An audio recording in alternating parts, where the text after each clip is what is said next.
हनुमान शिवजी के अवतार थे व साथ ही उन्हें वायुपुत्र के नाम से भी जाना जाता है। उनकी माता का नाम अंजलि था, जिन्हें कठोर तपस्या के बाद हनुमान जैसे पुत्र की प्राप्ति हुई थी। बचपन में भगवान ब्रह्मा जी के द्वारा मिले वरदान व विभिन्न देवों की शक्तियां अर्जित करके हनुमान जी परम शक्तिशाली हो गए थे। हनुमान जी का जन्म ही इस पृथ्वी पर भगवान श्री राम के संकटों को दूर करने के लिए व उन्हें अपना लक्ष्य प्राप्त करने में सहायता करने के लिए हुआ था।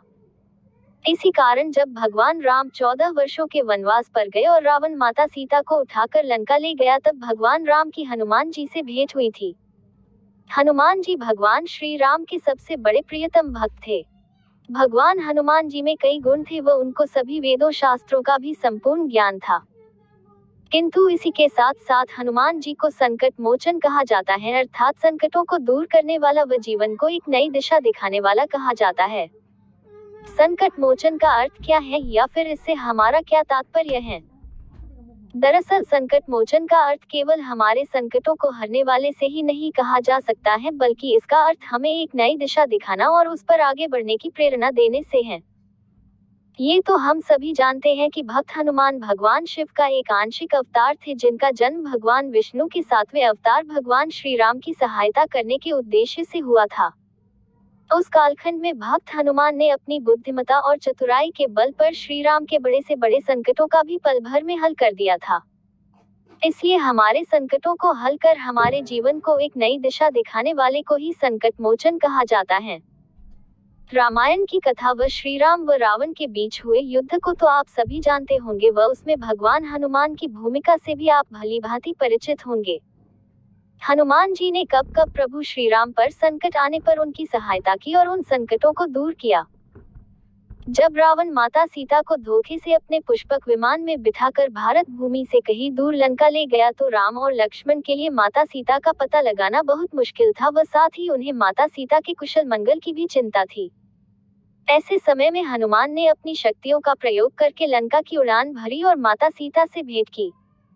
वहां उन्होंने न केवल माता सीता का पता लगाया, अपितु उन्हें सुरक्षित बाहर निकालने का आश्वासन भी दिया। इसी के साथ जब लंका के सैनिकों ने हनुमान को पकड़ लिया था और उसे रावण के सामने लेकर गए थे, तब रावण ने हनुमान की पूंछ में आग लगाने के निर्देश दे दिए थे। किंतु हनुमान जी को इससे कुछ नहीं हुआ, अपितु उन्होंने अपनी पूंछ की आग से पूरी लंका में आग लगा दी थी। जब रावण का भाई विभीषण लंका से निष्कासित होने के बाद श्री राम की शरण में आया, तब पूरी वानर सेना उनके चरित्र पर संदेह कर रही थी। किंतु केवल राम के प्रिय भक्त हनुमान जी ने उनकी मनोदशा को समझा व इसमें श्री राम का साथ दिया व पूरी सेना को समझाया। वही विभीषण अंत में जाकर रावण की मृत्यु का प्रमुख कारण बना था।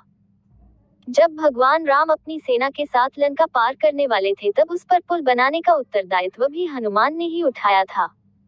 वे स्वयं सभी पत्थरों पर भगवान राम का नाम लिख रहे थे ताकि वह पानी में डूबे नहीं। अहिरावण रावण का मायावी भाई था, जो अपनी माया का प्रयोग करके राम व लक्ष्मण को मूर्छित करके पाताल लोक ले गया, जहां वह उन दोनों की अपने देवी के सामने बलि चढ़ाने वाला था।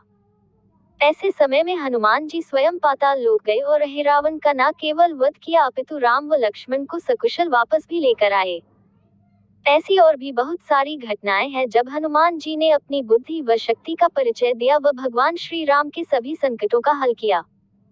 जब जब भगवान राम पर कोई भी विपदा आई, तब तब हनुमान ने आगे आकर उसका आसानी से हल कर दिया, जिसके कारण उन्हें संकट मोचन कहा जाता है।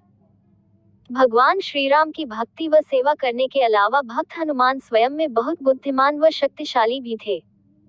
बचपन में जब उन्होंने सूर्य देव को निगल लिया था, तब इंद्र देव ने उन पर वज्र से प्रहार किया था, जिससे वे घायल हो गए थे।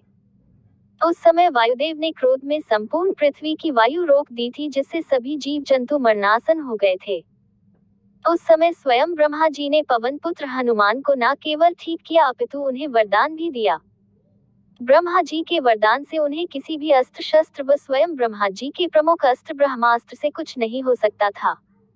इसी के साथ विभिन्न देवों ने भी अपनी अपनी शक्ति के अनुरूप हनुमान जी को वरदान दिया। ब्रह्मा जी व सभी देवों के द्वारा मिले वरदान के कारण हनुमान जी परम शक्तिशाली हो गए थे। इसी के साथ साथ भगवान हनुमान ने समस्त वेदों व शास्त्रों का अध्ययन भी किया था व उससे संपूर्ण विद्या अर्जित की थी। इस कारण हनुमान में शक्ति के साथ साथ बुद्धि का भी समावेश हुआ। समय के अनुसार क्या निर्णय लेना चाहिए, उपलब्ध संसाधनों का कैसे उचित उपयोग करना चाहिए व अपनी शक्ति का कहाँ सही इस्तेमाल करना चाहिए इत्यादि समस्त चीजों के उचित प्रयोग के कारण भी हनुमान जी को संकट मोचन की संज्ञा दी गई। भगवान हनुमान के संकट मोचन कहलाने का एक कारण माता सीता से मिला वरदान भी था। दरअसल भगवान हनुमान माता सीता को अपना गुरु मानते थे व माता सीता भी हनुमान जी की परम भक्ति व निष्ठा भाव से बहुत प्रसन्न थी। इसी कारण माता सीता ने हनुमान जी को हमेशा अजय अमर होने का वरदान दिया व हमेशा श्री राम के भक्तों के संकट दूर करने को कहा। इसी कारण केवल भगवान हनुमान ही ऐसे हैं जिन्होंने कभी पृथ्वी लोक का त्याग नहीं किया व मनुष्य रूप में जन्म लेकर भी हमेशा के लिए अमर हो गए। कहते हैं कि माता सीता से मिले वरदान के कारण भगवान हनुमान आज भी जीवित हैं व श्री राम के भक्तों के संकट हरते हैं। हनुमान जी को संकट मोचन कहने के पीछे सबसे प्रमुख कारणों में से यही एक है।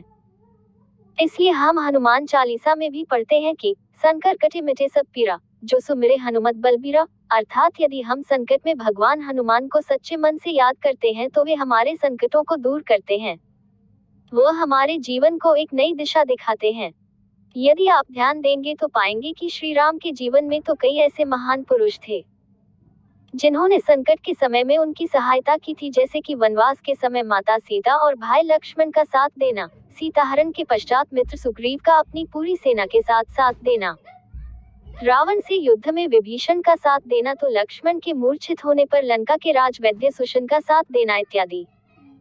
ऐसे कई उदाहरण हम आपको दे सकते हैं। जब श्री राम के संकट के समय विभिन्न लोगों ने अपनी अपनी भूमिकाएं निभाई थी, तो आखिर हनुमान को ही संकट मोचन की भूमिका में सर्वोपरि क्यों रखा गया है?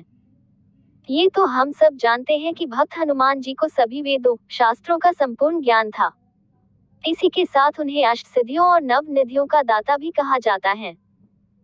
किंतु यदि आपने ध्यान दिया हो तो ज्ञानियों में सबसे ज्यादा ज्ञानी होने के बाद भी संपूर्ण रामायण में हनुमान जी कहीं भी आपको किसी के साथ शास्त्र की व्याख्या करते, दूसरों को वाद विवाद के लिए आमंत्रित करते या प्रवचन देते हुए नहीं दिखाई पड़ेंगे। रामायण में हनुमान केवल वही बोले जहां उनकी आवश्यकता थी, ना उससे कम बोले और ना उससे अधिक।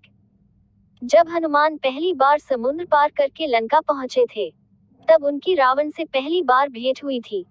तब भी हनुमान ने रावण को सीमित शब्दों में सचेत कर दिया था, लेकिन उसके ना समझने पर वे मौन हो गए थे। और उसके बाद का परिणाम हम सभी जानते हैं। कहने का अर्थ ये हुआ कि ज्ञान का अर्थ ही मौन हो जाना होता है। साधारण मनुष्य इसलिए बोलता है ताकि बोलने से शायद कुछ प्राप्त हो जाए। बुद्धिमान व्यक्ति द्वारा वाद विवाद का उद्देश्य अपनी बुद्धिमत्ता का परिचय देना होता है, जबकि जिसने संपूर्ण ज्ञान प्राप्त कर लिया हो वह किसी से अनावश्यक बातचीत नहीं करता, वह केवल उतना बोलता है जितना स्थिति के अनुसार आवश्यक हो। इसलिए रामायण में आप हनुमान को बोलते हुए कम पाएंगे और अपने कर्मों को करते हुए ज्यादा। भले ही श्री राम के जीवन में समय समय पर कई दुविधाएं आई और उनका निराकरण करने में अलग अलग लोगों की भूमिकाएं रही हो, लेकिन जब श्री राम की विपत्ति का हल किसी के पास नहीं था तब हनुमान काम आए थे। जैसे कि जब श्री राम और लक्ष्मण मेघनाथ के नागपाश में अपनी अंतिम सांसें गिन रहे थे, तब हनुमान बिना एक पल भी व्यर्थ किए सीधे भगवान गरुड़ को लेने चले गए थे, जिन्होंने श्री राम और लक्ष्मण को नागपाश से मुक्ति दिलाई थी। ऐसे आपको कई उदाहरण मिल जाएंगे जब हनुमान ने बातों में अपना समय व्यर्थ करने की बजाय कर्मों को प्राथमिकता दी। इसी के साथ माता सीता के आशीर्वाद से उन्हें कलियुग के अंत तक इस पृथ्वी पर रहने और श्री राम के भक्तों के संकटों को हल करने के लिए रहना है। इसलिए